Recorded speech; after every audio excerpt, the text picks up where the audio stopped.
You got the kind of love that sets my soul on fire. You got the kind of love that I desire. You got it, baby, you got it. And if there's anything that makes the world go round and life worth living for, baby, you got it. Baby, you got it. And if there's anything that makes you feel so good, you wanna come back for more, baby, you got it. Baby, you got it. You got the kind of kisses that turn me on, sweet. Well, hello and welcome. I'm Denny Stephenson. We're here in Denver, Colorado, in Power Field for the PulpMX Fantasy Challenge. That, I think, felt like monster truck. And brought to you by vurbmoto. We got some points right there. Had 3 days left, 50 times the bonus site-wide. Get entered at shopverb.com. I'm joined by two outstanding riders who are good enough, I guess, to say that aren't in this race today. Could take that either way. Kyle Chisholm, Cade Clason. You both raced this before. What are your thoughts on this event? Obviously, Steve goes a lot of work, a lot of money involved. Is it all or nothing or what? It is. It's exciting. It's going to be exciting to watch. I raced it 2 years ago. I won. Made me start in the second row. So it was exciting. But it's awesome what Steve does, raising the money. That year, I was a privateer. I did good that year, but I did spend my own money, racing. So sure, it's not cheap. And that race made the year worth it. It was awesome what Steve did, so big thanks to him. And Cade, you got second last year, the first time it was televised, the third annual here right down today. You just missed it. You started way back. We're going to check it out here in a second. What do you think is going to get it done? Two motos here, completely different format. Steve, the mad scientist, has gone crazy today. It's a wild format. Last year it was 10+1, so I was able to pick my way through the field. I started way in the back. Where this year you will not have that luxury. You're going to have to get a good start in the first main, get a good finish, but then you're starting in the back second main, and you got to be able to pass guys as fast as you can and get up there. Yeah, it's a crazy format, but let's take a quick look at 2023 and see how things went down.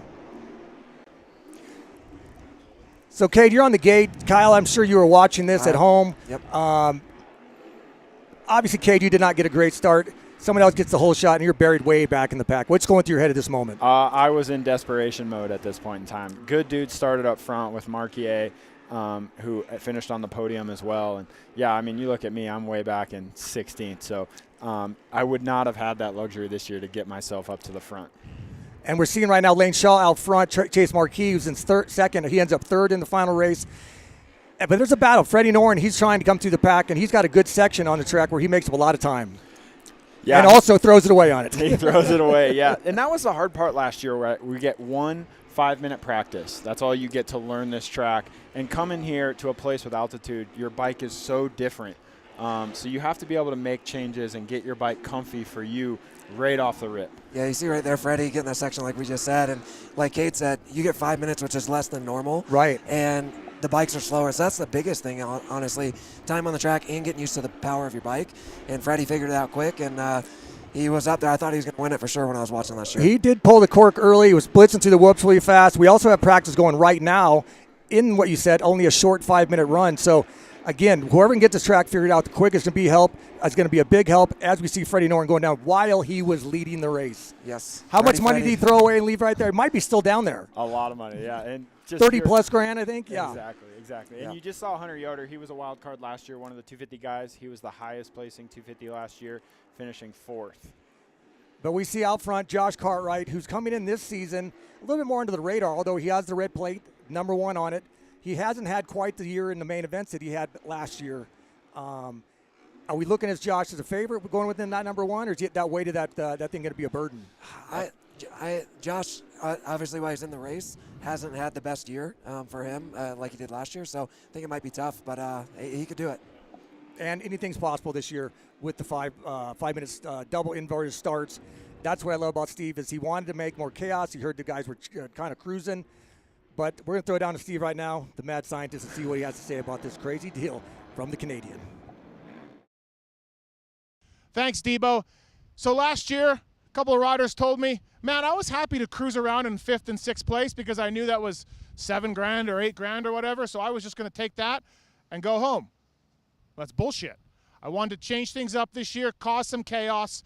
2 5-minute +1 main events, stagger start for the second one, 22nd up front, first in the back. Lowest score wins, Olympic-style scoring. Tiebreak is the second moto. Motos are 5 minutes +1. And for the gate drop, for the first moto, we're going to draw 3 ping pong balls on reverse order, regular point scoring order, or half and half. Let chaos reign. Well, we just heard from Steve, the mastermind of this chaotic deal, and how the format's going to change. We've all talked about it a little bit beforehand. What's going to happen tonight? I mean, or today, you got a good start. There's some ping pong craziness going on there, so that even the number one plate might not get the best pick position. And then if you win the main, you're inverted. You're going to be back row or last in the single file.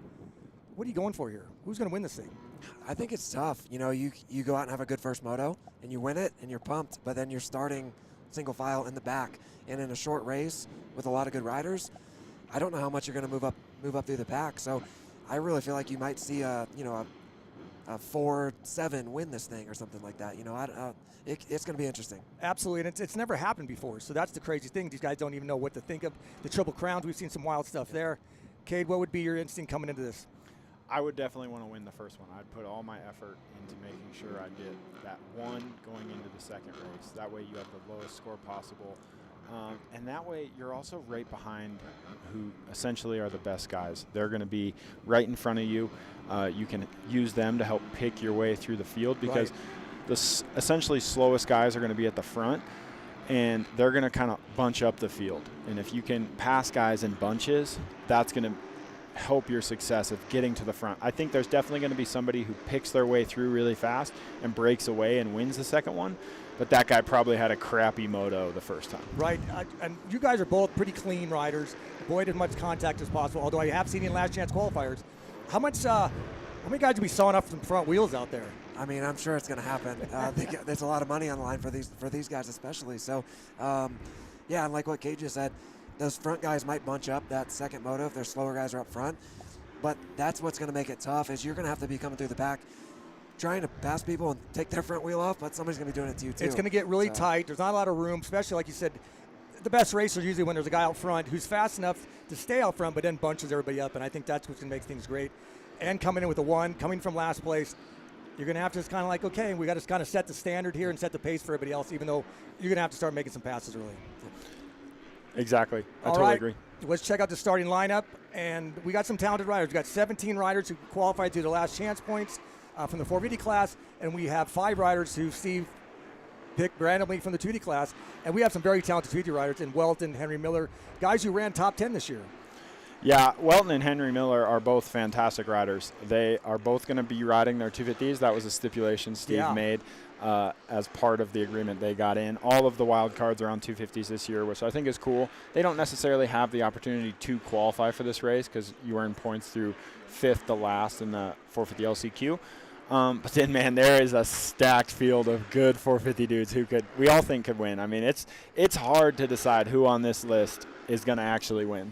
And I think I threw out earlier that maybe the fastest guy might not win this thing with this format. Oh, 100% not. I don't think it's hard. I've had people ask me, I don't think there is one favorite. You know, I don't think there is really one guy that's like, oh, he should win this. Absolutely. So makes it fun to watch. So that's what we're going to look forward to. I'm looking forward to who brings out the most aggression. 5 minutes, we're talking about, maybe 8 laps, 5 minutes plus 1. So we're going to see this early in the quick main. They're out here practicing right now, getting a chance to feel out the track. What's your first instinct when you're on practice and you know that, man, I'm out here for a quick little bit and then I got to go racing? Do you make things happen really fast? Do you follow somebody behind you you're confident with and kind of set the pace together, or you just go out alone? Personally, I would go out alone. You don't want to take too many big risks in this practice because after practice, there's only about 15 minutes before they're loading the gate. Sure. So if you go and bend your bars, you might not be able to change your bars or something like that. So, but the other thing is you have to learn these jumps, right?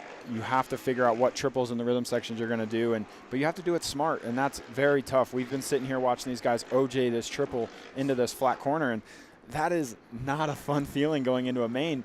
You know, you build comfort throughout a race day. You get 3 practices. You get to constantly just get a little bit better, a little bit better. Not today. You're coming out at altitude. You are going to have to send it right off the rip. Yeah, and like you just said, we've seen guys over jumping and missing their timing.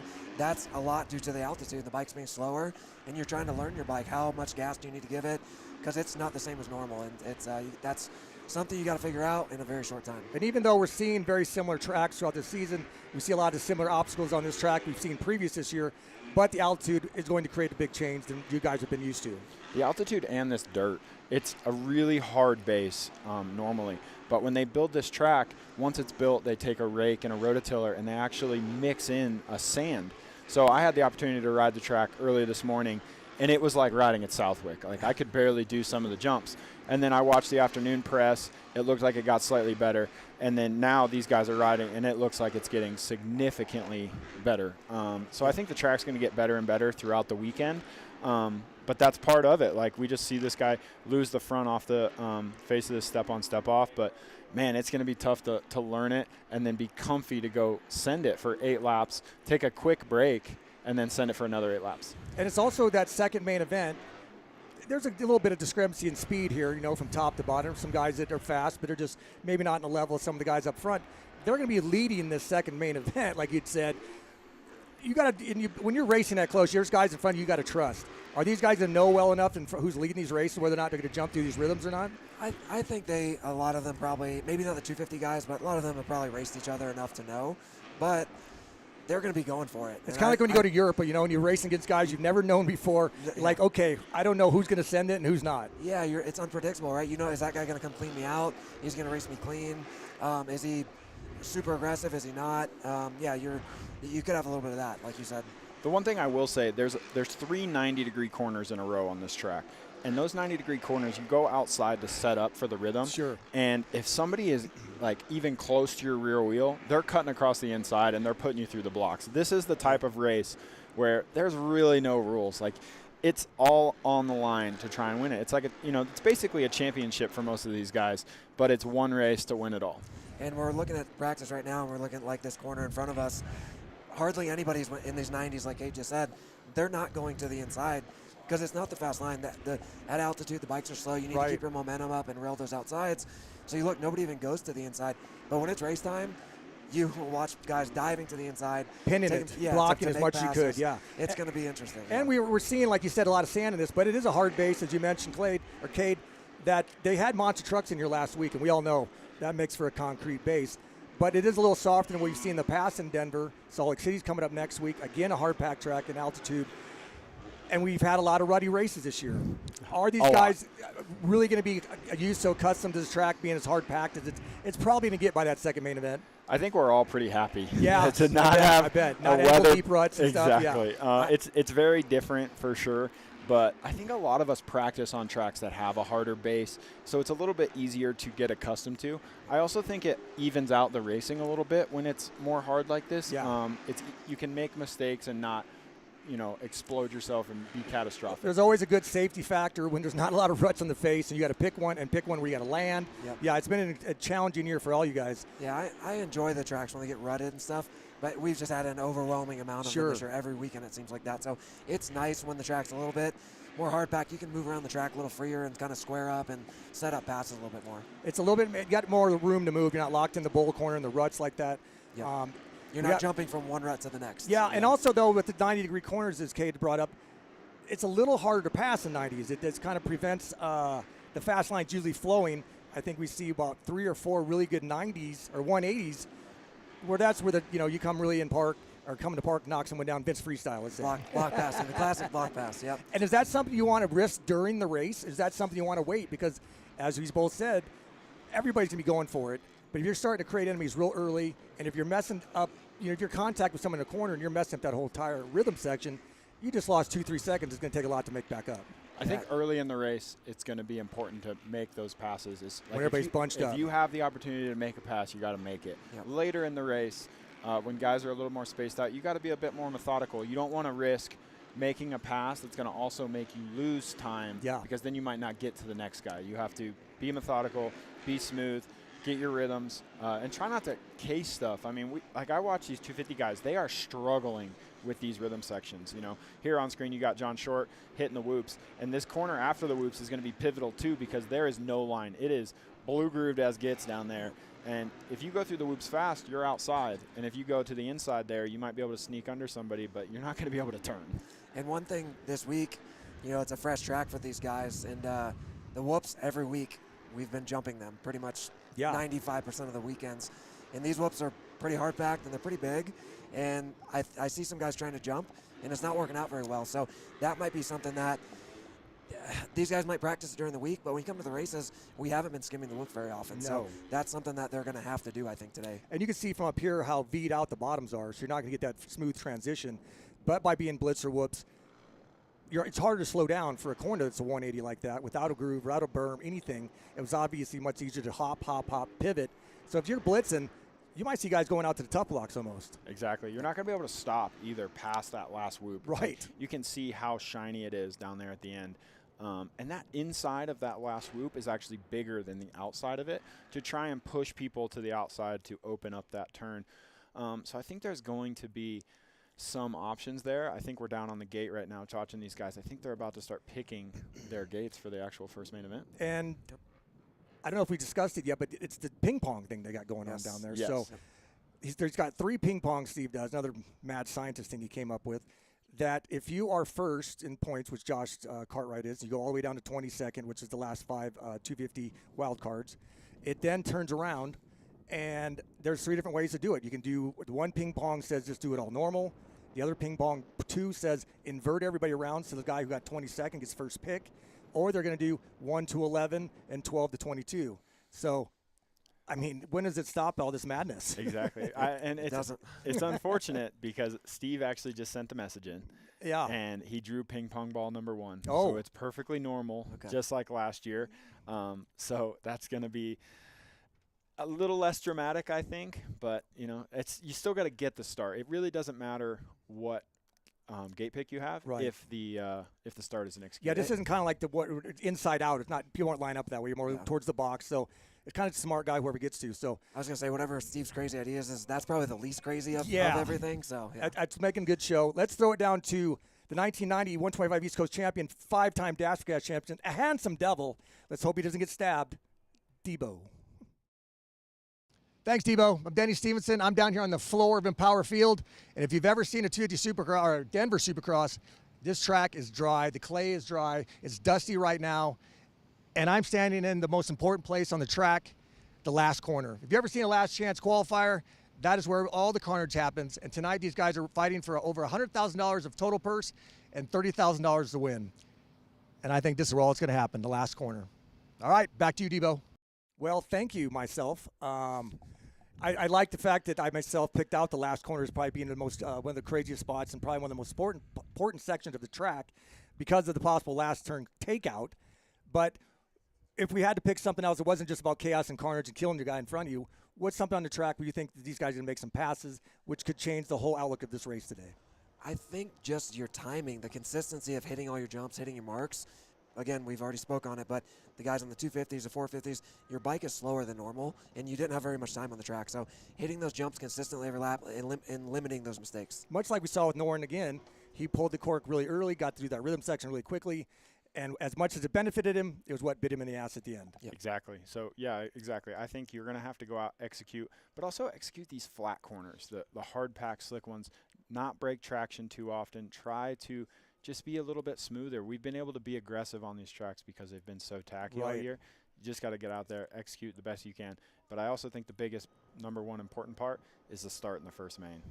Yes, and the start is going to be huge. And you guys have obviously gone on to the new starts with the grates and everything like that. It is it's with the elevation up here. How much slower is that you really treat the bikes off the gate as much as anything? Yeah, that's something we keep talking about, the bikes being slower on the track. But even I just rode the track for press day, did a few practice starts, and do you start in first gear? Do you start in second gear? Absolutely. Did you change your gearing? What did you do to your bike? So the start, as important as it is, like Cade just said, that's not just there's not a lot for us to think about on a normal weekend. But here with the altitude, kind of throws that factor into it. So the start is going to be trickier than normal. But almost more important than normal even. And I'm sure all you guys today, you have a routine how you start. You know exactly when you're shifting your points, all that. And again, you're up here. These guys haven't had a chance to really dial their bikes in. Did they have to stop, maybe do some jetting change or whatever? It's not jetting, obviously, in these bikes, but some different things with the settings and the EPIs and stuff. What would you have done maybe your bike, Cade, that might have changed from practice you didn't like for this before the races? Well, before I even went out, I probably would have changed my gearing. I probably would have done a small ECU change. All these bikes, you can basically change the mapping a little bit from your phone or something like that. So that's the first two things I would do before practice even started. Right. And then if I can make a few suspension changes before the next one, I'm going for it. And then it's just drop the gate and go racing. Yep. So we got a 10-minute parade lap. Oh, yeah, we have a 10-minute break. We'll be right back with the parade lap. With an idea only a few hundred brands have ever thought of, vurbmoto is once again setting the world ablaze with a truly unique shop to win sweepstakes. That's right, America. When you buy merch at shopvurb.com, you are automatically entered in to win $20,000 Yamaha side-by-side and 2 TTRE 110s. Yes, you heard that right. One person will win it all. All you have to do is buy a t-shirt or hat you were already going to buy. Ends June 18th, 2024, so you better start shopping.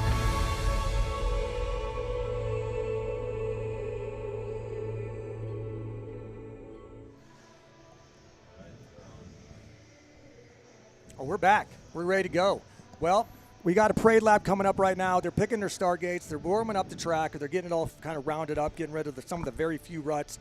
These guys are thinking right now, like you said, this is a big deal. You know, we've talked about the difference between racing on a Friday. These guys all have a very big race coming up tomorrow, part of the series. But again, is this their home run day right there to make a whole season worth of money in 12 minutes of racing? Oh, for sure. Yeah. When I raced this 2 years ago, I was more nervous on doing this race than I was on Saturday. Yeah. It's a lot at stake for these guys, money-wise. Like I said, what Steve does for all of these guys is awesome, and it's a big, maybe not life-changing, but it's a big season, difference. It can get you into next year, everything. And Cade, as I watched you on last weekend, I knew that you were on the bubble a little bit, and you're on my fantasy team, and I saw in the last chance qualifier, I'm like, that sumbitch he's gonna tank this thing. I know it. He's gonna not qualify. He's gonna get into this big money race, and you got a fourth. And I was like, and I was the guy behind him. He was the guy behind him. Yeah. So I was thinking like, well, maybe he's gonna go wide, maybe get one of these, the Kyle or something. But no, you raced it full, and you're here watching with us. And are you kicking yourself in the ass yet, or no? I'm not. It didn't really come into my head. I knew beforehand my results had to be the number one thing all year long. Sure. And that's who I am as a racer. It's really cool to be in this race. Being in it last year, I was able to send it the whole race because I knew it was basically a bonus, right? It wasn't going to make or break my life, but if I won, I was walking home with 30 grand. If I crashed out, I didn't make anything. But yeah, man, it's an honor to be in this thing when you can be in it and make that money. But I got to be in main events. I got to get good results for the team and stuff like that. So, am I bummed that I'm not out there, shooting for 30 grand? Of course. But you know what? I think we both want to be in the main events and in the race. Exactly. If you can be in both, that'd be great. And it's great because it's a chance to do a little bit of everything. Exactly. And they're showing us our starting lineup right now, showing us all the riders again. They are on the gate. Most of the guys have picked their gate for the most part. But, Chiz, who are we thinking your favorite is here? Man, we talked about this a little bit before, but Masterpool can rip some good starts. And I wouldn't be surprised to see him rip a whole shot and win this first one. But, man, the second moto, he doesn't have a lot of Supercross experience. So I don't know if, let's say, hypothetically, he does rip the whole shot, wins the first one. I don't know how well he's able to come through the pack in a short race. So, man, it's tough. There's a lot of good guys. It's tough to pick one. Speaking of that, who's the best of these guys? Who would you pick to be the best guy who's proven to come through the pack week in, week out, race by race? The guy you could get a 15th place start in the LCQ and still maybe get a fourth. I would say between Jeremy Hand and Mitchell Harrison. Both of those guys have picked their way through. They're both pretty good starters. So if they can get good starts, get a halfway decent finish in the first one, say top 5, I think they have the best shot to win, in my opinion. It just kind of depends on making smart choices. hitting your marks, getting out there, and not making that big mistake that's going to cost you 3 or 4 positions on one lap. And I think staying out of the trouble, especially in that second main event, the faster guys that maybe win the first one, they need to be really smart coming through the pack and be patient when they need to and attack when they need to, and there's going to be a lot of carnage, I'm predicting. Yeah. And they need to try to stay out of that. And the big thing, too, is even when I race and watching, you can see the seasoned vet guys know where to put themselves in the early laps when they got a bad start and they're stuck in traffic, where the other guys sometimes they dive to the inside where everybody bottles up and the other guy goes around the outside. I mean, that's going to be a big thing here. And avoiding guys falling in front of you. I mean, that happens a lot of times and ruin a whole night when someone falls in a corner, collects 4 or 5 guys. Or who knows what's going to happen in the first turn. Is somebody just going to go balls to the wall from the inside and just take everybody out to the wall or what? Exactly. Good. I would say the one thing, like obviously you said Masterpool is a great starter. But those Yamahas being at altitude, they are so fast. And I think sometimes Yamahas are at a disadvantage off the grate because they're so fast. It's almost like it's diluted a little bit here so they can – they're going to be – I think there's a lot of Yamahas on the gate today. I've had a lot of experience. Obviously, I've rode Yamaha for a long time before the team now. And, yeah, they're definitely definitely a lot of power. So it can help and hurt you. Yeah, Big Hill, Devin Simonson, those guys are all on the Yamaha 450. I think Jerry's on one as well, and Grant Harlan. So there's a list of dudes in this class that it's I think stacked. will win. When I It's first so saw gnarly. the list, yeah, there's definitely not a favorite. And one thing I noticed rewatching it again, there was a lot of green bikes last year in that race. So that looked like 75% of them were Cowies. Well, the one thing I don't think a lot of people realize is Cowie contingency is so good for privateers. They pay not just for the main events, but also for the night show. So a lot of privateers choose to ride that bike because that extra $500 a weekend just for being in the night show is a huge win. I think if you watch for the LCQs, that's why there's so many green bikes on the line. Well, I think it's cool that they do that. It's to make a 450 main event is hard, especially this year. And for a lot of those guys that, maybe they're confident they can make the top 40, but obviously they want to be in the main event. But if not, at least they're walking home with something, some type of contingency. So that's cool that they do that. And again, hats off to Steve. Did we imagine this would ever grow to this level? Through courtesy through Feld, thank you for them for making this possible, for even putting up with Steve and a bunch of crazy privateers racing on Friday. They're usually a very tight machine, and to let this type of chaos just open on a day before the big race, I'm still impressed as hell. Yeah, it's awesome for Feld, and good on them for doing this. And Steve has done an amazing job at putting a cool little thing together to help everybody, and awesome of Feld to let it happen. Another very cool thing is there's the prop bets. A lot of people put money in for riders getting in certain positions, best takeout, best finish, one on lap 8 or some crazy stuff. But one of my good friends, Chris Riesenberg, Checkers Race Tech man, he's doing a second year in a row. The Race Tech Air Wheelie, where $1,100 will win, and it's a judged event. And I think they're going to bust it out here in the parade lap, one at a time. Last year they kind of did it real quick, gave a winner. This year they're going to be voting on it, and I think we'll be releasing the winner on Monday. Oh, I like that. Yeah, last year I remember going super slow, trying to find my position to do my air wheelie. I thought I had a good one, but I didn't even make it on the podium last year. So we got to watch the finish line here. These guys are on their parade lap. They're going to bust this thing out. This is a big finish line, too, with a roller before it. So I think it's not just going to be an air wheelie, but it's going to be a hope you make it over the landing kind of air wheelie. And a true air wheelie, I mean, Checkers is damn good at it and always loves mixing pictures in. It's one of those things where you think you're doing it really big, and then someone takes a photo of you, and you're kind of like, at a 45-degree angle. It's a skill set. Mason Kerr, I believe, won last year, took home a good chunk of chains. It's a one-time winner-take-all. So we're about to check out some of the air wheelies coming up here after the whoop section. I just saw guys practicing in the rhythm section. See? They are ready for this money. The prop bets are cool. And awesome Race Tech doing that. And hats off for everybody. There's tons, different positions. Wilson did some lap. money for 15th, I think. AC did one for 9th. Here comes the first one. Oh, that was a weak one. Yeah, that's one I would think would be, you're doing on the bike, and you're like, damn, that felt good, but no. That's a little better. That's better. That's Moran's. I think Hill must have forgot about it. They must have forgot. Here comes Stapleton. Oh, that's a good one. That's good. Oh, yeah, I was waiting for the overlap whiskey throttle. Cartwright said, nah, they're not sprinting guys. I bet you guys forgot down there. Yeah. Is this Albright? That's a good one. Albright might have a little advantage. I think Checkers worked with him a couple times. Oh, A-Rod puts out a big one. Yeah, I like that. Along the hands. Hands isn't bad. They're all pretty dang good. Ooh, Harrison. Ooh, throwing some. A little wiki whack there. Yep. So it's one of these. Starling crushed it. So one of these guys is going to take home $1,100 on Monday. Masterpool definitely didn't know about it. Yeah. He barely knew about this race coming into it. Simonson's was okay. John Short. Iffy. Oh, here goes Starling. Pretty good. That's a good one. Is that Rob Bell? Rob Bells? This is the guy that was practicing in the rhythm section, Cheyenne Harmon. He had some backwards lean to it That at was least. a body He kind of held burial it. there He a little held it bit. there. There was a couple good ones. Nothing think like Mason Kerr last year. Last year was a good one. No. I was in the manager's tower last year, so I had a front row seat of that one. It was Yeah, good. and we've seen Trey Kennard and those guys do it. And air wheelies are not easy. Let's check out the lineup one more time. We got those 5 guys from 250s who are the wild cards: Welton, Miller, Albright, Leitzel, and Stapleton. How do you think? What's the best guy going to finish on the 250 today or today, whatever? Marshall's been riding really well. So has Henry Miller. I feel like one of those two guys, if I had to pick one. It's a toss-up between the two of them, but yeah, they've both been riding really well this year. Where do you think one of them will start? What's the best start you can get on 250 into these conditions? I think if you can be mid-pack, that'd be pretty good for them. If you could be mid-pack, yeah. I think Marshall and Henry can both finish overall between 5 and 10. I think it's going to be hard for them to get through the pack. It's going to be hard for them to get a good start. They're great riders, and it's cool that they're in here, but they've got a tall task in front of them. And we've seen a lot of lap times. 250s can run same lap times at 450, but when you're on the track together, trying to get out of corners as fast, it's a much bigger challenge. It's different because you got to take some different lines to get that lap time. You may have to take more outsides, and especially here again, we're going to beat it over and over, but the bikes are slower, so the 250 is even more of a disadvantage. But with all that said, I wouldn't be surprised to see, Miller or Marshall, maybe they get a seventh or something this moto, get a mid-pack start, and just stay there, and then they have a mid-pack start for the next one, and they stay there again.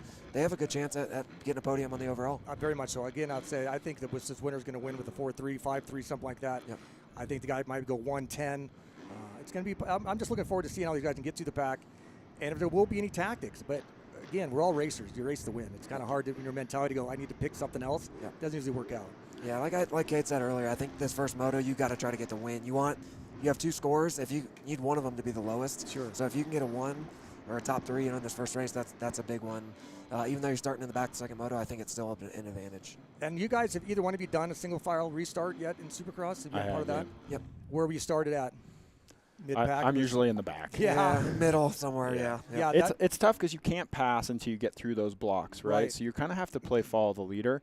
The first turn really, it makes it weird because you go from, okay, I can't pass to go. Yeah, exactly. And then it kind of sets the track up weird. And you're not coming in the first turn like you would normally when it starts. So your rhythm's all probably off, your heart rate, your way you're looking at things, The 30 board's up, man. Let's get after it. This is going to be exciting. Wilbur's down there. Yeah. We've done a lot of talking. Let's see the action. And this is what's going to change. Right. This is going to set the stage for everything right now. Here we go. Moto 1 of the PulpMX Privateer Challenge. Live Mitchell from Harrison. Denver, Colorado. Mitchell executed his start perfectly. He's on off. It will be a big surprise to me if he does not win this race. We had talked about Mitchell. I wasn't quite expecting him to get a hole shot. I thought he was going to be more of a mid-pack, upper front guy. But big collection. crash. Second and third down just like that. Is that Schlosser, I think? Is that who it was landed on A-Rod? Slosher and A-Rod, they're landed both on the down. We talked about this. A-Rod dove to the inside to make the pass, and Schlosser committed. Cartwright's down as well. Yep. 4 guys right now just still getting their bikes going. Yeah, he landed right on the back of him. This is what we talked about, the opening lap carnage. With 1 guy or 2 guys can collect everybody. Hunter's bike is destroyed. Man, if I was him, I'd go to the mechanics area, get that thing worked on and ready for the second man. That's your best first bet. pick. First pick. And I think that's one of the prop bets. First guy to DNF, I think he got like $200. Yep. Yeah, Mitchell's already out to a huge lead here. Yeah, big lead. Was that Hand in second and Hill in third, Masterpool fourth, and Moran's fifth. Oh, man, this is going to shape up to be really good because a lot of good guys are at the front, but there's also some good guys at the back. Cartwright's back there in 18th right now, so he's pretty far back. But yeah, man, Mitchell looks pretty good right now up front if he can keep ticking off these laps. These front 5, it seemed, have pulled away top 3, top 4, but the back of the pack, the middle between about 8th to 15th, is crazy right now. Yeah, they're pretty bunched up. Jerry Robin just went down again off screen, so he's really far back as well, not looking great.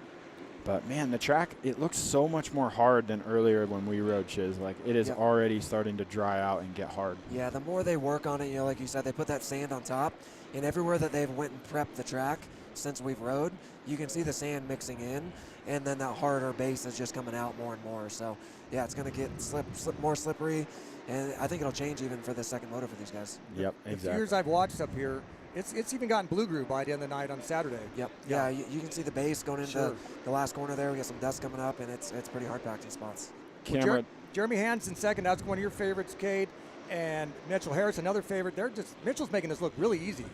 I'm happy that both my picks are out front right now. Yes. I was pretty spot on that. They haven't had to come through the pack just yet. You see Josh Hill coming up on Jeremy Hand here. I was just watching Jeremy off screen, and he nearly slid out after the whoops. Like I said, that hard pack corner is going to bite somebody at some point. But man, they're coming through the whoops so fast, and it's trying to stop right there. Down, yeah. Exactly. Don't touch the front brake on that on a hard pack with marbles. Yep. We see those guys who crashed early. They're all still out there, so no DNFs just yet. Some of the 250 riders to note, we see Welton back in 13th. We see Miller back in 15th. So they definitely struggled off the gate. Yep. They definitely did. They might have gotten caught up in that early crash Sure. as well. Stapleton is in 10th. He's the top running 250 guy at the moment. Oh, Harlan, big mistake. Off screen. These guys are struggling hard in the whoops. I don't understand. Harlan's down at the end of the whoops. There is a lot of Rider chaos down at going the down. beginning, The biggest problem is that everybody's going to the inside. You're getting no drive. Yeah. And Very hard and slippery coming And into the whoops are very hard packed. We've seen them very soft this year, as we talked about. And the easiest thing was just to hop through them. These things are V'd out. And once you're not getting on top of them, they end up rolling through them. So a different technique we have not seen in a while. Let's just get our money's worth to get the downside of every whoop. Yeah. Right now on screen, you're watching Moran's and Rod Bell. They're battling for 5th and 6th right now. Both great riders. Moran's, who's a great starter. Both of these guys, with a little bit further up gate pick in the second one, or not gate pick, but starting position, they could end up pretty far up as well. That's the big thing you got to remember is you end up with a 5th. You're in front of the guys who beat you. So if you're able to beat them and get those positions back, the tiebreaker comes from the better second moto. So that's a big thing as well. Yeah, you're getting to start in front of those guys that you need to beat anyways. So a little advantage right off the get-go. And when you're first, again, you're last in that second moto, you have the fastest guys in the pass. Yep. So it gets to a point where like maybe 6th or 7th that are back around, maybe have a little easier guys to get through and get through the traffic a little faster than the guys that way back. Yeah, the guys that are going to be right in front of you. Sure, You are know, the if fastest they guys. finish the way they are, Yeah. you're going to have Harrison trying to pass Hand and Hill and Masterpool and Morans and these guys. So and they're going to be trying to do that while they're moving through the pack. So it'll be tough. Masterpool's right there still as well. He could still get up there on Hill. I think that's why Hill is so urgently trying to get to Hand, is he doesn't want to lose a spot. And I mean, second, it's not as good as first, but it's still a low score going into that last one. And at least, Mitchell's clearly the fastest guy right now. And to me, it looks like he's almost saving energy. He's not pulling away as much as he was. So if he can save a little bit of energy for that last main, it's really going to help him as he's picking through the field, because that's when the chaos, I think, is going to really ensue. Yeah, he got that good start, and he's able to just kind of control the race and stay out of the chaos and the mess. That berm right there that he just came out of, it's starting to get real ruddy. You can see that where they put the water down in those berms, it's going to get ruddy. But then, like I said, like the whoops are blue groove. These guys are scared to skim right now. They're really double them now, Yeah, yeah. most people are jumping them. It's interesting. This rhythm section over here looks treacherous as well. Some ruts. Like I said earlier, they mix that sand in, so certain spots are holding moisture where other spots are just not. Well, we're about to wrap up the 5-minute mark, get that one lap to go, but it's you should probably hit it this lap. Mitchell's got almost a 7-second lead. Do you think he's out front knowing he's going to have to come through the pack, maybe trying some different lines, checking things out? Or is he just taking good things in hand, like just get this race done? I would be for sure. He definitely looks like he's cruising. Sure. Because those guys are starting to catch him. But, man, it is weird. The whoops must be super edgy right now. We see I believe the white flag just came out for these guys. Out. So this is going to be a last lap battle between Jeremy Hand and Josh Hill. And Hill, we have barely seen this year. He's obviously doing a lot of things, having fun. Just joined the Monster Freestyle life a little bit as well and coming and doing some races. And here he jumps the inside of Hand. Oh, makes a pass for second. It's like, which Josh Hill's going to show up some weekends? Exactly. Yeah, that was a clean pass right there. Yeah. He's doing a little bit different rhythm. Yeah, Hand made a little mistake. He tried to go over that tabletop and triple, and he wasn't able to. And Hill made the pass. Hill has a very technical style. He can get over obstacles. You see him trying to step over that tabletop and just do something a little bit different. He's really good at working his motorcycle, where I feel like myself and some of these other guys, we're more bulldogs. We just kind of plow through things. And he's going to be more likely the first guy to jump something. Oh, 100%. On every level. He could be with the A practice and be the first guy. So I think, again, that benefits him. We talked earlier. They had very little time on the track. He was able to figure things out. And I think we're getting ready for the checkered flag from Mitchell Harrison. Your guys is pretty much your favorite. You picked him well. all pretty much 1, 2, 5 right now. Yeah, these guys have been riding good all year, so it's kind of they had 4 or 5 guys that we thought could win. That's what makes the change so nice with the second moto. This would have been pretty much a scripted, not scripted, but knowing what's going to happen once the race or the start happened. Now, it's all new for everybody, knowing what's going to happen. Look at the battle right now with 5 guys going to this last corner. Jeez. There's a couple 250s in that battle right there as well. Yeah. This is hectic. Duran Stapleton might get a 2 for 1 right here. Almost. Oh, almost. He got 1. And every one of those spots in his Olympic scoring is going to matter. Yep. And that was for the top 10 right there. Yes. So. And I think this could be really important. I think there's going to be a lot of ties going into this last main. I think, guys, there's going to be an 8-8. There's going to be all these different scores that end up tying one another. And the second moto matters. That matters the most. So the scores are going to be so jumbled up just with what they're about to do with inversing and the single file start. It's going to be. And it's going to be a quick turnaround. It might only been a 5-minute plus 1 lap race. The heart rate did get up. It's in altitude again. Who's got some of the best fitness maybe for this to do this next race, and especially if you finish top 5, who's got the energy to push to the pack? Yeah, exactly. And we see Hunter Slosher. He ended up last. Cheyenne Harmon just in front of him. So they're going to start 1-2. They had a pretty not ideal race. Right. Hunter obviously got a whole shot, basically a whole shot, and crashed right there early. So. These results, you basically look from the bottom up. That's going to be your starting order. Your fastest guy by far, who is Mitchell Harrison, he will be off the back, and he'll just try to pick his way through the field as fast as he can. Just get to the front where you can do the best you can and then just tally things up. So my question again is, are the mechanics able to pit board them and let them know where they're at? Are they even going to know what the overall is? We'll be knowing it because it'll be on screen for us. We'll have the benefit of that, but you just get done with the race and go, man, I hope I won. I guess. I mean, we're watching on screen right now. My teammate is chugging a Coke. So they've got so he's got an interesting technique down there trying to get pumped up for this next main. A quick cigarette and a Coors Light. I guess so. Yeah, it's funny. They're obviously sitting on the gate right now. Someone's going to go down there with the results. They probably are going to have about 5 minutes to catch their breath, see where they sucked, get back out there with Mitchell and get Harrison, after it. winner of race down 1 with Jason Thomas right of now. the Yamaha LCQ PulpMX Challenge. Tell us a little bit. Very windy conditions out here, obviously kind of breaking the track in. What are your thoughts? And also, did you think about the format a little bit and maybe not winning this first one would how that would play into the second race? For one, the wind, I really didn't feel it out there, but I saw some hay bales down, so it's a little concerning. And the track was really good. They added a lot of sand, and I just rode it really, really smooth. It's got some good rhythms. Nothing too technical. But yeah, the format. Everybody goes in my ear trying to say get like a 5.7, 5. I'm like, thank you for them for putting on this LCQ race and all this money. It's awesome. I just want to win. So however I can do that is what I'm going to do. So I'm going to go out, and that's exactly what I'm going to do. I'm going to whole shot win, and now this one I'm going to have some fun, and I'm going to race with a lot of good friends, and it's going to be a great time. How do you think passing will be in the second one? You're going to start in the back. Obviously, every position is going to be critical for that overall finish. Did you find some places in that first one you'd be able to make some quick moves here in the second one? I really think that if you're just really precise with where you put your bike, you're going to be making a lot of passes. So it's challenge. The track's challenging in that way, where it's kind of, you got the softer and goes right into a hard. And if you just ride your own race, you're going to make a lot of passes in it. I mean, you're going to have to get aggressive, but not too aggressive. Good luck in this second one. Thank you. Well, there you got our first moto winner, and him being your teammate. Cade, did you guys have any type of deal worked out where he's going to buy everybody dinner tonight or anything? I mean, that should have been already handled. He better. Mitchell's kind of a cheap guy. He's not exactly the most flamboyant with his cash. Exactly, but it is what it is. But yeah, I mean, I think he's able and willing to be aggressive.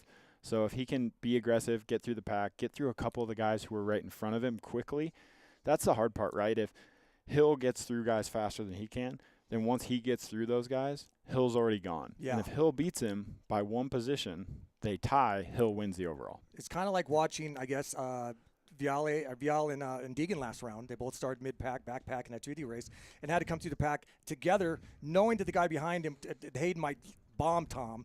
And that's kind of what we're going to have to see here. Like, you got to get through the pack, knowing the guy right on your ass might be the guy who passes you and takes the win just because of that 1 point. 100%. Sometimes too, like for Mitchell, he'll be behind and he knows he has to beat that guy, And sometimes you can use that as to your advantage. You know, as you're coming through the pack, you can kind of like, okay, he made the pass, I'm going to make the pass too. And you can kind of use that guy as like a buffer to make the passes with him. And he can keep the guy he needs to beat in sight the whole race. Yeah. Hopefully, you know, for him. Chiz knows all about that because he likes to follow leaders through the person in front of him. You know, he'll wait till he's getting lapped in the main events to pass the people in front. Chiz knows all about it. Just watch But out. you do know a lot of, you came through the back of the pack a lot of times in heat races, but a lot in last chance qualifiers. You be 12th halfway through, and all of a sudden here comes Chiz, ready to Chiz. I was trying, and he stopped me last week. Yeah, so well, just one short. That's going to be a big point, and I've seen Mitchell come to the pack a handful of times. Josh has not raced a lot this year. I've seen him try and dive bomb guys at times. That's not one of his skill sets. So Josh might struggle a little bit having to come through that pack, not having as much seat time as the other guys in the track are. I also think fitness is going to start to come in play here. sure. I think Mitchell was trying to save some energy, but on the podium, like, he did sound a little winded. And he had nobody pushing him either. Exactly. Yeah. There is altitude. This is a real thing. It dries you out, your pace mouth when you get done. Yeah, and we might not be noticing it, but they were saying it. If it's windy down there and that's what is blowing these tough blocks around, that's going to dry this dirt out extremely fast, and the track's going to change even in this 5 minutes. And they're hitting these jumps and rhythms. It's blowing them around. It adds some tension to your body as you're out there riding. The comfort level drops a little bit. Yep. Everything Everything tightens up. The arm pump is as Cooper Webb would talk about. And I don't know if we could talk enough about this second race. I'm really excited to see how it works out. Obviously, Steve's down there on the gate trying to figure it all out, get these guys lined up. Do you think guys will jump the start? I mean, how stringent do you think that they think Steve might be on judging that? I don't think they're willing to risk it. Yeah. Right. I don't think you're willing to risk the money for like that little bit of an advantage. You know, everyone on the gate's going to make extra money. It's basically, like I said earlier, a bonus. Sure. So the more you can make, it is what it is. But we all know the rule. You can't pass until you go by the chalk line and the tough block. But the one thing you got to remember is there's like a 10-foot gap, you will show it here in a minute, from the tough block to the actual first turn. That first turn is an ice skating rink. Yeah. And if you just tap the back of someone's rear wheel, kind of like in car racing, you could spin them out. You go down in the first turn, even with a good gate pick, you're going straight to the back, and your day's over. And that's what I was going to suggest too. Obviously, you're now coming in the first turn, completely different than you ever used to. You're not sure how fast the guy in front of you is going, how much he's going to slow down. If it's going to do the bumper car effect where a rider 5 guys up, we'll start braking too soon, and everybody's just collected. So I remember seeing Max Voland on the single file race a couple years ago crash in the first turn, and I'm like, man, that is the worst thing you want to do. That's what I said earlier. You know, it's weird because you're like, okay, go, but don't pass anybody. And then you cross the chalk line, you're like, bam, go. You got to go, and you can pass them right away as soon as you pass that. So that first turn, it can be awkward, throwing your rhythm off, kind of getting into the race and kind of getting going. It's kind of like doing the practice starts in the fake start in practice. Yep. You're not sure how aggressive everybody's going in. It could take one guy hitting the brakes too soon to just cause chaos. Yep. So we see Cheyenne Harmon coming down. Is Hunter not going out? Oh, Hunter, here he comes. He's coming down just a little bit late. No rear fender. No rear fender. Freestyle bike. He's the one who got landed on. And you know, we see, look on our list here, you have some pretty decent guys that had bad races in that first one that could take off and win this one. You got A-Rod, Jerry Robin, Harlan, you know, Josh Cartwright, who won last year. Those guys could get out to a clear track and kind of run away with this one too. And then, you know, that mixes up, you know, how far does Mitchell or Hill or Hand actually make it up through the pack. So that's what makes this interesting. And Robin's made a handful of main events as well this year. So he's dealt with the last chance qualifiers. He's done with the main events. I think he has to be a little bit of the favorite right now just due to the fact of what he's kind of done throughout the year. Cartwright would be nice, but he doesn't seem to have that number one plate mojo going today. Even this season seems a little bit off. I mean, again, I think all attention is going to have to be focused on those bottom 5 guys. Yeah, how do they come through the pack? And like we said, they got to be smart, stay out of the trouble, and pass as many guys as they can. You know there's going to be chaos at some point. You know, we said it before the race started, and then 2 turns in, boom, somebody gets landed on. Thankfully, all those guys were okay.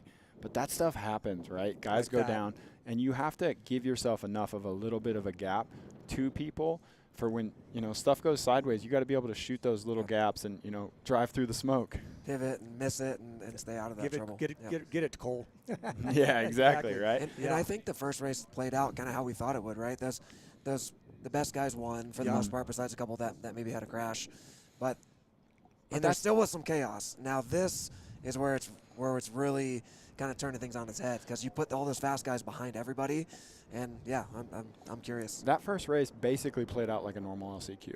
A few good guys who deserved to make the main made the main. Yep. And there was a few good guys that had chaos that were at the back. Like, that's a true LCQ every single weekend. But now's when the real fun begins. I'm so excited. And that's why Steve did this, exactly what he said. You know, I heard last year guys who got 7th were happy with that to make whatever money they made. He's like, no.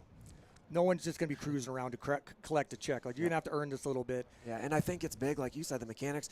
I don't think guys are, for the most part, are going to know where they're at overall. No, I can't imagine. Yeah, unless you got your calculator down there or something like that. Maybe those guys that had the low scores at the first one, you know, Hill and Masterpool and Harrison and those guys, they might know, like, okay, I know I need to beat Hill. Right. But they might, if they end up 7th or 8th, and you got, you know, Jerry Robin or somebody else or Cartwright, and he wins this one, it can end up being really close. So. And Masterpool and, I don't think it's any secret, Masterpool and Harlan are counting the days till outdoor starts. Yes, sir. You know, and now they have the opportunity to be up front right here. It seems like how far are they going to push it, you know, for a little bit of extra money, or is it just like, let's just get these things healthy, go cash a nice check, and be ready for Pala in a month? Well, Harlan's a good friend of mine, and I know he wants to do well in this race. I know it's a big weight off everyone's shoulders to walk home with, you know, 10 grand or something. And I know that they're just over 100 grand for the payout right now. You can buy tickets on PulpMX.com. All the money goes to the guys racing today. And you can buy tickets through Monday. Through Monday night. So you can still go get tickets and support these guys. Well, yeah, and that raffle tickets to win the YZ450, I believe. And last year, I think there was almost like an extra 20 that went into it in these last 2 days before the Monday. The 30 board's back up with Wilbur. Yeah. I didn't recognize Wilbur in his pink shoes down there. Man, he looks cleaned up. He looks good. Last time I think he was in a dress, I believe. I think they had to tighten up the rules a little bit. Tighten up a little bit. And got a clean image. If I'm not mistaken, the board will go sideways, and then within 5 to 10, they'll wave the green flag, and that's when the first guy goes. Correct. So I'm very curious about how this first turn goes. See how these guys make it through there. Who's going to bump and bang? I think you'll see some aggression right off the bat. This is what it's all about. Just why Steve put this event together with his crazy second moto. And oh, man. Logan Leitzel already having issues. And you're just seeing him follow the leader all the way through. So he came out single file. Not a lot happened in that first turn. Man, look at like Mitchell Harrison. Look how far behind just track position-wise he is from the leaders. And they got a lot of ground to make up. Hunter is a great rider. He's leading still, obviously, up front. If he could get a little bit of a gap, I feel like he could win this second main. Mitchell Harrison already by Josh Hill back there. You can see that he made sure to make that pass quick. Yeah, they were going in that second turn, the three of them, Hand, Harrison, and Hill, all H's obviously, going for it. They knew that these three guys are kind of battling to get through the pack as fast as possible. But we're seeing the whoops now. Slosher, he's got himself in a couple mains this year and had put in some fast results on 250s in the past. Oh, man, Mitchell Harrison's down off camera. Oh. Well, there went that one. He's down. He's not buying you dinner tonight, Cade. Nope, it's not happening. He's back up and going, so it'll be interesting how far he can get up. He tried to put that aggressive move on Jeremy Hand, and Jeremy shut the door on him. But Hunter's still out front. A-Rod's out there. They're getting after it. Cheyenne Hammond's still up there. Jerry's up to fourth. So those guys, all of those guys could win this race. They get a little bit of a gap. This could get really interesting with some very different guys way up front. Well, A-Rod going for the pass for the lead. And as you guys both know, on the hard drive, when it gets slippery in these corners, that makes it even harder to block pass because then you've got a front end's pushing. So if you look in the bottom right-hand corner, we have the leader up right now. And like I said earlier, all those ties, obviously the race is going to change a lot. But A-Rod is currently leading with 20 points. Oh, he makes a mistake there. Top 5 tied with 20 points. Top 5 are all tied with 20 points. 3 of those guys are on 250s. So not going any way we thought it would. Well, the things happening, which I think, is Sasha's holding a good pace up front, but he is stacking. It is stacking up behind him. The stacking is what's going to create chaos here. Jeremy Hand looks like he's made it through the pack the most of these guys. He's got Masterpool and Hill right there with him, kind of following him through. Miller now up to the lead with not only 19 points by a simple pass, but there is so much going to change between this top 10 right now, top 20, top 15, all these guys. And then just like that, it changed again. Jeremy Hand to the lead. But now A-Rod takes the lead up into first, so he may jump a couple spots. Yeah, Jerry Robin got into third there too, so he looks like he's pushing up to the front. Man, this is going to get good. Oh, man, Slosher just made a mistake in that rhythm section. Going to allow Jerry Robin to sneak by. more than likely here at the end of it. But, man, if A-Rod could get out and get away, you know, the problem he has is he's now stuck at 20 points. He can't really do any better than that. Master pull off camera. He's down in the long rhythm section, so he's going to be way back. Oh, that's no good for him. And like we said, man, it's going to be about mistakes and being able to pick your way to the front as best as you can.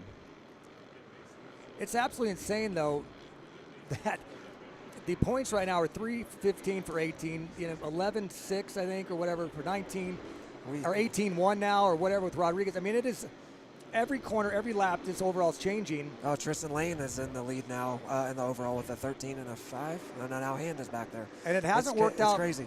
very well at all for the guys who finished top 5 the first moto. Other than, I guess, Hand is 30 with the 3:14 lead, and Hill is 2:16 with 18 back and forth. And look, we got Marshall Welton on the 250 in third right now in the overall as they run. Yep. Well, I think we need to just do this tomorrow night. Yeah, this is actually turning out to be really good. You know, guys with rough races, you know, Moran's, Simonson, Harrison, they're all way back. They were up there early in the first one, so they're obviously not going to have good overalls. But, you know, my prediction, Jeremy Hand, he's leading the way right now. The scoring isn't updating until they get past the finish line, so these guys are obviously making passes as they lap, as they go do another lap. But, you know, we're just going to see those numbers completely drop. And, you know, guys like Rodriguez and stuff might get bumped out of the top 5 because he had, you know, that 18 in the first moto. So even with a 1, he can't get any better than what he has. Yeah. And these other guys are going to keep moving up through the pack. It is cool, though. There's a few sections where it is opening up and allowing different lines and options and stuff like that. So I'm excited to see how it shapes up for tomorrow. Yeah, like we said, they put so much sand in the track and mixing it in. And like we said before, the track's going to kind of change even for this second moto for these guys. So it is opening it up. You can see them doing some different rhythms in the sections now, and they're probably getting used to their bikes and the power as well. Josh Hill made some moves that time. Jeremy Hand must have made a mistake because he is in front of him now. Yeah, so we have a new overall leader. Yep, Josh Hill. Wild. This is just exactly what we were hoping What's for. even wilder is we're almost to the white flag already. We got 11 seconds left.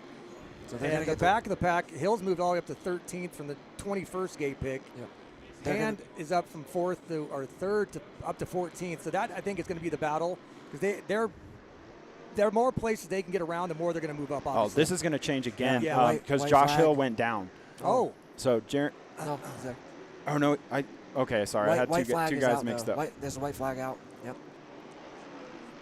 So 1 lap to go. We could make this go on for another 10 minutes, really, I think. This is great. I love this. I mean, look at the battles from 4th back right now. So everybody's taking different lines, and I think that's what's cool because we are seeing a lot of lines being used today, which hopefully translates into tomorrow night's racing. Mitchell Harrison, as I said, with the 1 in the first one, he passed enough guys. He's all the way back up onto the podium. That's what that 1 does for you in the overall, right? A 1:15 puts you on the box. Yeah. And Hill's got a 2:11, and he's got a pretty comfortable little lead right now this last lap. He's got a 3-point lead as well coming in this last lap, so Harrison's going to need to do a lot to make this happen. Lane can't really improve his score, and Hand can improve his score, but he needs to pass like 4 or 5 guys in this last half a lap. Harrison does have a good little group of guys right in front of him that he could maybe make a pass on. And Hill's still picking off guys, so each time he picks off someone, the guys behind him got to go even further. A-Rod's hitting someone the just went down in the whoops. Jeremy Hand just got put off the track, and Harrison's going to make a pass on a couple of guys. That might have. Oh. Second place, so he's going over the finish. That is Schlosser. Nope, that was the second. He's 5th, 4th. Hill makes a pass in the last turn. Here he is. Let's see who wins this overall, He man. gets that with a 2:10. Mitchell jumps to 2nd there with a 1:13. Yep. And so the guys who won the podium from the first moto set the stage for the second one. Hill wins this whole thing, the PulpMX Privateer Challenge. Harrison, who won the first moto, gets 2nd. And Tristan Lane gets 3rd, finished off the box. Man, you see these guys, they all just happy, right? This is a cool thing that Steve's does, right? We don't have to pay to enter it. We basically just come out and get the opportunity to race and make this money. You know, some of these guys, they're going to make 20, 30 grand, depending on where it ends up being. So it's really cool that Steve's able to do this. And, you know, I won this a few years ago before it was an actual race. And I tell Steve all the time, man, that money basically changed my life. So it's really cool that, you know, he can help all these guys out. It's awesome. The fact that Feld lets us come in here, that lets him race on a perfectly groomed track. It just shows how important the privateer riders are to the sport. They make a lot of the entertainment. They're the guys who are putting their teeth to the grindstone every weekend, driving a lot of the races. I've been a privateer off and on. You guys have been privateers. You know how hard these guys work week in, week out. As you know, it's a lot of work to fund each round. So congratulations to all these guys, all 22 guys for being a part of this event. Yeah, it's a lot of work, a lot of money that these guys spend to be out here and Sure. compete every week too. So yeah, what Steve does, it puts a little bit back in their pockets. And congratulations to Josh Hill, who pretty much did what you thought he would do, not him personally, but by getting second the first moto, those points were already in his hand of having one of the lowest scores, and then followed up with a lot of passing in that second moto and to get all the way up to 10th. I think what could have been for Mitchell Harrison, he was in front of Josh Hill when he crashed, trying to put a move on Jeremy Hand. He said it on the podium, you couldn't be too aggressive, and he was too aggressive. Went in that bull corner and tucked the front end, dropped back. So, I mean, he ended up losing the race by 3 spots, and I guarantee that was the difference between winning and losing $30,000. So remind him that when he's in the truck. I definitely will. Yeah. I mean, He's still having a good day. Yeah, he's still making a good day. Yes, Still a good last day. year when I got second, I took home 18 grand, and I'm pretty sure I paid John Short, whose spot I ended up taking because he was injured. Oh, yeah. Like 5 grand. So for second, you're still making a good chunk of change. That's awesome. Yeah, you see Josh, he's pumped. Yeah, he probably just got told that he ended up winning, so this is pretty exciting for him. You think he just found out? That's even better. Well, I mean, that's the crazy part, Yeah. right? When you're on the track, like, you truly have no idea. The goal is to just pass as many guys as you can and give yourself the best opportunity that's possible. And it goes by so fast. You know, I mean, it's a 5-minute moto, so it went about 8 laps. And who knew where even position you were? All you saw was guys in front of you, heads down. You're just like, keep moving forward. Yeah, like I said, the mechanics, I bet they didn't even know for No. the most part. So they're just racing to race, and wherever they finish, they finish. Well, final thoughts? Are we throwing it down to Josh? Are we throwing it down to JT? Well, all right. Well, not even final thoughts. Again, the success of this race each year has grown. I think the attention of it's grown. And we just saw a great battle from Josh, who I didn't even think he was going to maybe race this race. I didn't think he'd get the points. I wasn't sure if he'd show up at Philly or not. Well, Josh made it in. He passed. I was in 17th Right. in points last weekend, and Josh made it in. And he said the only reason he came to Denver was to race this race because he got in. He's not even racing tomorrow. He's going from here to Cam Zink's house for some mountain biking stuff. Crazy. So it's funny that he's even here. And that just shows how talented he is. We've known Josh a lot of years. I've known him since on Mini Riders. He sponsored when I was at Smith Optics. He's had an outstanding career. He's had some injuries, and he left for a while, and he came back. And he's obviously been a huge part of Supercross. He's all over the Monster YouTube stuff he does. And then he comes out and just says, "Oh, I think I'll ride this race." Well, and we said that earlier, right? He's one of the most talented riders. He'll Yeah. jump anything out there, and He's super And, technical, Yeah. and he's able to maneuver his bike wherever he needs to. He probably figured out how he could still skim those whoops. I'm not even going to lie. Those whoops looked pretty easy earlier looking at them, Yeah. and those guys made them look they were hard. doubling. And them look at him the now whole time. from up here in the booth. Like they don't even look like they've been ridden on. They're hard as rock. No, exactly. Let's go down to the podium with JT. Kind of the benefactor of a strategy we thought we might see. Not the best first race. You're missing your visor within your. Second one has looked pretty easy for you. We'll see what it turns out to be in the overall, though. Honestly, there was no strategy. The first race just sucked. I got landed on. I wanted to do my best. I started second. I wanted to win because I felt like if you were last in the stagger start, you decided your fate. You were going to have to pass people, and you weren't controlling your own race. Where with what happened to me, I was at the mercy of whatever happened, and I did not like being in that spot. I feel like I was better than that. The show was amazing. I'm glad you guys put this together for us, and yeah, I just wish I would have done better in the first race. Well, I will fill you in. Mitchell Harrison started last in that second one. He had issues trying to get through the pack. So I know it didn't really work out the first race he wanted to, but he had a really tough time in the second one trying to work through the pack. So maybe it was for the best anyway. Yeah, it definitely, there's strategy on it, but I would have been much happier with the 7th, 8th days than 22nd in that first lap of the first moto. So it is what it is. Again, I had fun, I enjoyed it, and we'll look forward for it next year. Hopefully I don't have to be here because I'll make every main, but it was awesome. Great job. Good luck tomorrow. Well, that was JT interviewing Anthony Rodriguez. Oh, turn around here. Back. So, again, thank you to Feld. Thank you to everybody involved. Josh Hill crushed it. We're going to be talking hopefully with Josh Hill a little bit from JT. He was ecstatic. The other guys, obviously Josh, he said it's not racing. What are these guys thinking going into tomorrow? You both done this event. You a little warmed up for tomorrow? You know the track probably better than anybody. Yeah, you got to actually race. So on the Wayne, track. congratulations, third overall. It was Back down to honestly 18. chaos trying to keep up with the first race, the second race, and the overall scores, but you have to be happy to walk out of here with a podium. Listen, with the podium is amazing. Safe, also amazing. Shout out to Steve Mathis and the whole PulpMX crew putting us on. I mean, for us privateers, this is so helpful. I think everyone knows that, but obviously budget's tight, and this really helps our program. So, yeah, it was a great race overall. Congratulations. Thanks so much. Taking third right there. Tristan Lane. Not sure how that was going to go, and then you even went down on the first lap of the second race, but here you are, second overall. So I will give you credit. Your strategy worked in the end. Yeah, it did. I had Josh in the beginning. I got him right away, and then I fell trying to get Jeremy. I think I was a little too anxious trying to get through the pack, and it bit me.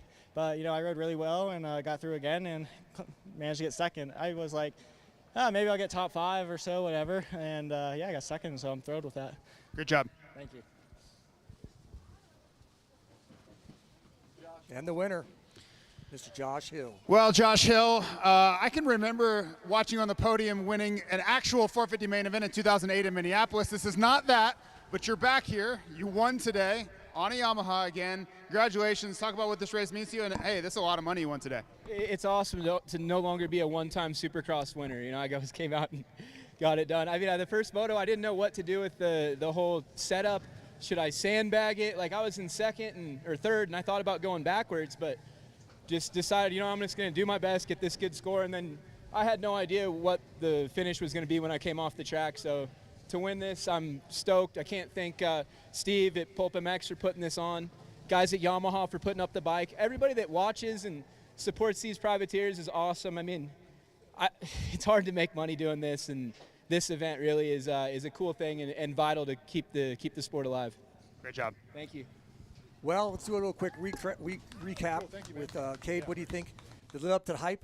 It lived up to the hype, I think. There was no big takeouts, nothing too aggressive, but everyone came out of it relatively safe, I think. You know, we only saw one pretty big crash. A lot of crashes in the first one, not so much in the second one. I think those guys were a little bit winded here at altitude. You know, they don't really do races that long, most of those guys, because they don't make main events. Some of them do.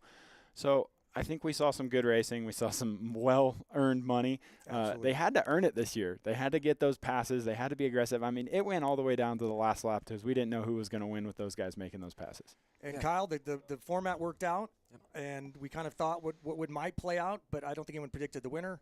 Again, what did you take away from this? I think it's kind of what we thought, which was all good. Not too many big takeouts. Nothing crazy happened. Everybody looked safe. But that second one was crazy. The leaderboard was changing every minute, lap, yeah, the whole yes. time. This guy's winning. And I think that's what Steve wanted, and that's what we got. It was awesome. I believe it was an outstanding race. I think we got exactly what we wanted. Congratulations and hats off to Steve for creating a great format, creating a great opportunity for a ton of great riders to make a lot of money. And for my co-hosts, Cade, Kyle, thank you for coming up. Thank you for having us. And I'm Denny Stephenson. The PulpMX Privateer Challenge brought to you by vurbmoto, and thank you to Feld as well. We'll see you tomorrow. Glenn T-shirts got you down. Is your drip capping too hard? Dude, that line is so cringe. Verb is here to help.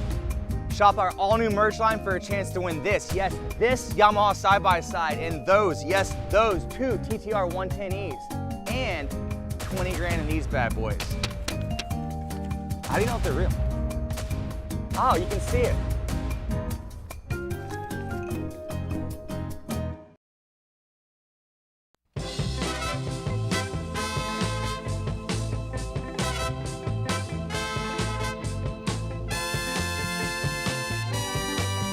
If there's anything that can make a man just about to lose his mind, baby, you got it. Baby, you got it. And if there's anything that a man could want, thinks about